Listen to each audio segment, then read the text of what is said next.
Comenzamos un nuevo episodio en Uno por Uno, Opinión y Libertad, una nueva emisión, un nuevo capítulo, un trabajo nuevamente de lectura, de análisis y de pensamiento crítico, donde vamos a abordar lo que pasó después de Nochixtlán, de la masacre que sucedió ahí, también de cómo retoma la gente otra vez este movimiento que se ha extendido por el país y ya pone en jaque y obliga al Estado mexicano a tomar medidas de restablecimiento de orden, sobre todo en las vialidades que concurren en nuestro país.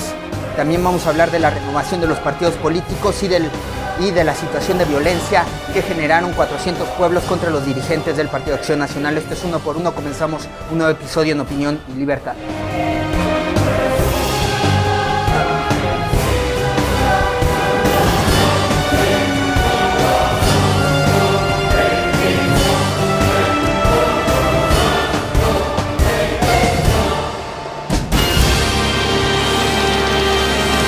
Comenzamos Uno por Uno. Gracias por estarnos sintonizando. Te recuerdo que estamos en redes sociales para que ahí continúes la conversación y vamos a dar lectura a varias cosas. Primero comenzamos con la masacre de Nochixtlán. Ocurrió el 19 de junio y esto ha desprendido una serie de movimientos que han dado más fuerza al fundamento, a la movilización de la Coordinadora Nacional de los Trabajadores de la Educación, donde comienza y toma bandera la sección 22 en Oaxaca, pero esto ya ocurre en Chiapas, en Michoacán, en varios estados de la República, lo cual ha obligado a la Secretaría de Gobernación a tomar medidas drásticas en este sentido para detener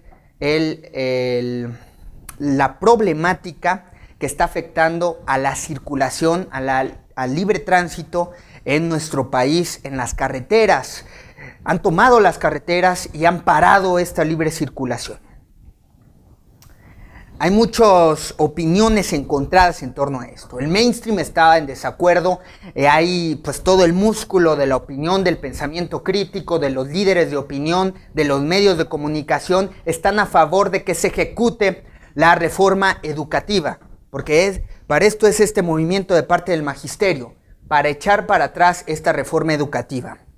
Pero esto vino a suceder desde un principio en los planteamientos y en la discusión que se dio en la Cámara de Diputados, en el propio Parlamento, en la Cámara de Senadores. Fue un trabajo en conjunto en el Estado mexicano, un trabajo en conjunto con la iniciativa del Ejecutivo Federal desde Felipe Calderón, una reforma educativa que ya estaba trazada, una reforma que ya se tenía que dar pase a que se ejecutara de forma correcta. Y entonces, primero se trabaja el Ejecutivo con el Parlamento, se discute en el Parlamento, están las dos cámaras, diputados y senadores, estos legisladores acuerdan y promulgan una ley que viene de la reforma educativa. La reforma educativa es una nueva ley que tiene que pasar a ejecutarse por parte del presidente de la República, por parte del Estado mexicano. El presidente de la República es el encargado para ejecutar una ley. Quien esté en contra de la ley pues va a sufrir las consecuencias, pero es algo que ya se trabajó, es algo que ya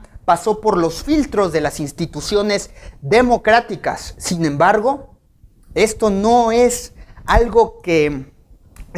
un documento, una situación que aprueben en particular esta sección de maestros. Ya han venido a tener un fuerte realce en su movimiento. Y por eso Osorio Chong le dice a la CENTE, a la Coordinadora Nacional de Trabajadores de la Educación, que se va a manifestar el Estado mexicano en favor de regresar la tranquilidad a millones de ciudadanos que así lo exigen. Y tienen las facultades para hacerlo. Para eso existen las fuerzas federales, para reinstaurar el orden en la República. El secretario de Gobernación, Miguel Ángel Osorio Chong, advirtió a los maestros de la CENTE que se agotó el tiempo de sus bloqueos en Oaxaca y en Chiapas, por lo que van a emprender acciones para retirarlos. Pero esto no detuvo a la Coordinadora Nacional de los Trabajadores por la Educación. Aún así, más bien ayudó a intensificar este movimiento de protesta y bloqueos en 6 estados del país. Es decir, estamos ante una situación verdaderamente alarmante donde vemos focos de insurrección en varias partes de la República, abanderando este tipo de movimiento, un acuerdo entre los maestros. Se está gestando una revolución en la República Mexicana. Estamos hablando de un movimiento que se puede transformar en la segunda revolución mexicana. a raíz de un proceso de reformas estructurales que no convienen a mucha parte de la clase trabajadora en este país, y por eso se han venido a intensificar estas protestas y bloqueos. Se ha venido a extender esto ya en más de 6 estados de la República. Este movimiento, la sección 22, una sección que pertenecía solamente a un estado, en Oaxaca, que con Felipe Calderón no tenían mucho eco, vino creciendo, vino aglomerándose, vino a sumar más y más personajes y grupos disidentes del Estado mexicano en un escenario donde estamos viendo que sí puede ocurrir una revolución mexicana abanderada por los maestros del país. Estas movilizaciones son parte de este acuerdo que tomaron los profesores a nivel nacional para intensificar los bloqueos durante 72 horas a partir del 29 de junio pasado. Este 2016 es un año clave. Es un año donde se llegaron a desmentir los decretos del propio Estado mexicano. Luis Videgaray dijo, ya no va a haber alza en la gasolina, en los precios de energía. Y el pasado viernes acabamos de ver un nuevo gasolinazo. Más del 30%, creo que se ha venido incrementando de forma abrupta, intempestiva, y no alcanza el ingreso promedio para solventar este tipo de gastos en un país donde no tenemos movilización de otro tipo, no tenemos alternativas de movilización. Es necesario, es imperativo conseguir un automóvil, y ahora tienes que restringir tus compras y tomar serias medidas de análisis cuando vas a adquirir un automóvil para que el consumo no te rebase en tu ingreso, porque ya es muy poco. No a las reformas estructurales, dice este movimiento. El pasado viernes se realizaron protestas y bloqueos en los estados de Guerrero, Tabasco, Nuevo León, Chiapas y Oaxaca para exigir la abrogación, como ya les he dicho, de la reforma educativa. Los contingentes de la Coordinadora Nacional Estatal de Trabajadores de la Educación en Guerrero, la CETEC, y padres de familia bloquearon 3 accesos carreteros, 2 en la autopista del Sol, México-Acapulco. Como si ya no hubiera más problemas, viene a intensificarse esta situación de bloquear el libre tránsito, que ayudaría a incrementar o a seguir solventando este tema económico del turismo, donde Acapulco, bueno, esta región, sobre todo de eso vive, de eso se mantiene a pesar de los problemas de violencia, a pesar de los problemas de la guerra contra el narcotráfico, de la enorme pobreza que sufre Guerrero, de la enorme pobreza que sufre Michoacán. Tenemos brechas de desigualdad entre unos estados y otros, y los estados más pobres son los que hoy se están levantando. Tendríamos que revisar la situación que impera ahí. Y ahora sí, pues la Sedesol, la Secretaría de Desarrollo Social, tiene que tomar medidas para ir a abastecer problemas de nutrición que ocurren en esos lugares. En Michoacán, por su parte, docentes tomaron casetas de peaje en Zitácuaro, Sinapecuaro, Gabriel Zamora, Tareta y Siragüen, y solo permiten el paso de vehículos particulares, ambulancias y autobuses. Hay un problema, hay un gran miedo, creo, de perder tu patrimonio, de perder tu empleo, de perder tu ingreso. En la comunidad indígena de Cherán, esto es lo que les quiero decir y esto es lo que más quiero recalcar de los focos que estamos visualizando en la región, en la república, que se están pronunciando a favor de una revolución.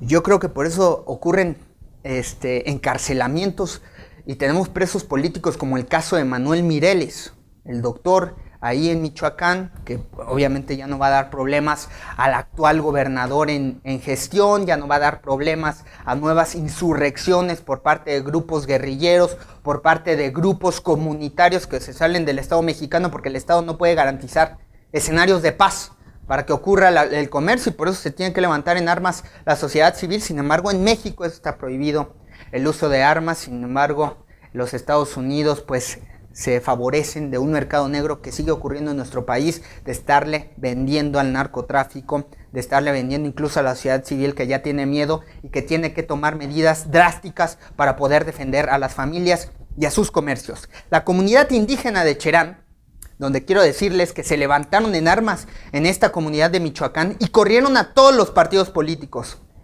Ahí no gobiernan los partidos políticos. Hay activistas sociales que quieren cheranizar a México. Obviamente no podemos solo homologar esta situación que ocurrió en Cherán con la de todo el país. Pero están emergiendo este tipo de focos, les vuelvo a mencionar.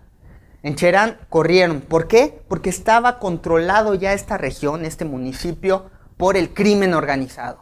Estaban saqueando el bosque, estaban saqueando todo este lugar y controlaban el aparato político. Había una corrupción enorme y entonces los comunitarios de Cherán, la sociedad civil, se organizó y dijeron: tenemos que correr a todas las instituciones. Corrieron a todos los policías, corrieron a todos los funcionarios y ellos votan de facto, de cara, de manera democrática directa y dicen: queremos que este señor sea nuestro alcalde. Ellos se eligen de manera democrática a su cabildo y no cobran además. Y han erradicado la corrupción ahí. Y recuperaron sus recursos naturales, recuperaron su economía y hoy han venido a tener mayor progreso que cuando gobernaban los partidos políticos. Y ya iremos adentrándonos más en ese tema de los partidos políticos y sobre todo de las juventudes que siguen apostando por un proyecto obsoleto. Normalistas además y habitantes realizan una marcha y un bloqueo en las salidas de Nahuatzén y Paracho para apoyar a estos maestros disidentes. Hay reportes también de bloqueos en otras carreteras de la entidad como en Huetamo, Aquila o Uruapan. En Tabasco cerraron la vía de Villahermosa a Mascuspán en el kilómetro 36, a la altura de la entrada en Ciudad de Pemex. El segundo punto de la carretera Sasavía Vicente en Guerrero, en el municipio de Centla, al igual en Nuevo León. Se levantaron en Nuevo León 3,000 profesores aproximadamente, primero al Congreso local y luego en las principales avenidas al centro regiomontano. E indígenas y feligreses católicos chapanecos de distintos municipios marcharon en apoyo a los maestros de la CENTE. Este movimiento, que no tenía mucho eco, que tenía incluso harto a los habitantes de la Ciudad de México, viene a ser una bandera de revolución, viene a ser una bandera de disidencia, viene a ser una bandera de desobediencia civil, de la no cooperación por refundar o por reestructurar un sistema, en este caso, que es el educativo. Estas movilizaciones a nivel nacional se intensificaron el pasado 29 de junio. La CENTE no acató la advertencia del secretario de Gobernación, Miguel Ángel Osorio Chong, retoma bloqueos en Oaxaca y el magisterio bloquea al menos 20 puntos carreteros en todo el estado y se declaró en alerta máxima ante un posible desalojo de parte de las fuerzas federales. Se ha sumado el caso. Ya estamos hablando de más de 6 estados en la República Mexicana. Se ha sumado la comunidad de Cherán, Michoacán, que recorrió a los partidos políticos. Y se ha sumado el movimiento, el Ejército de Liberación Nacional, el Ejército Zapatista, comandado por el subcomandante Marcos, hoy subcomandante Galeano, que además se ha pronunciado en favor de destituir al secretario de Educación Pública, Aurelio Nuño. Entonces, este ejército, el movimiento indigenista, el movimiento de Cherán, los maestros y varios grupos disidentes, además de los activistas sociales, los activistas políticos de otra ideología, de otra corriente, se suman y se siguen sumando.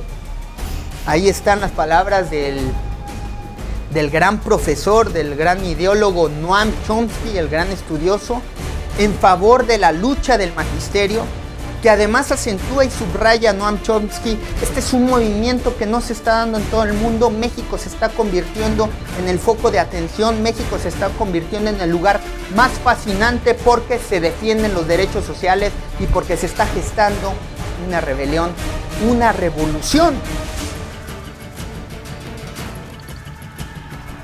Es un momento crítico para el Estado mexicano, es un momento crítico para la movilización social y ahora está en foco el Estado mexicano, cómo va a actuar, cómo va a tomar medidas para detener este tipo de movilizaciones que no frenan, que se mantienen firmes ante una situación de poder echar para atrás una reforma que no conviene a los intereses, pues estamos viendo de varios maestros. Vamos a una pausa comercial, usted tiene la última palabra y regresamos aquí a Uno por Uno Opinión.